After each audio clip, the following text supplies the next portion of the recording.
I've used Royers on nearly every application under the sun, and for me, there's no there's no better microphone for recording violin, especially bright violins. They soften without darkening them.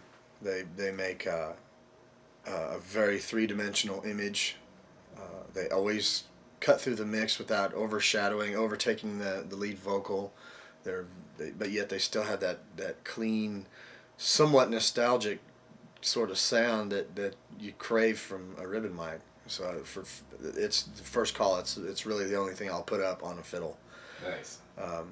Banjos are very fickle. And a lot of times people will bring in banjos that are very bright, and you can offset some of that harshness by putting a Royer up on them. For dobro, it's the cone side of the instrument. When I multi mic, I'll have a Royer on the cone side, and I'll have something else, maybe Mojave Audio, maybe one of the MA100s or an MA200, just to collect brightness and definition and stereo image. That Royer is really working overtime.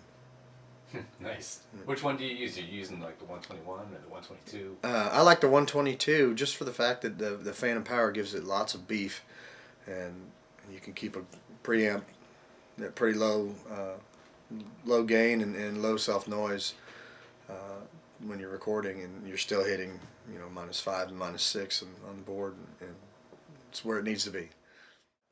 And I have lots of old vintage preamps here behind me, a lot of old 601s and a couple of the 351 2-inch tape machine preamps made for some of my older ribbon mics that I do have in my collection. But I find myself not turning them on quite as often anymore as my Great Rivers and my Fred Forsels, because I'm just after a little bit cleaner sound, but still having that rich, nostalgic kind of ribbony tone. So the Royers, being phantom powered, really please me working with those modern type of preamps. It's the old and the new coming together. Nice. It's a balance.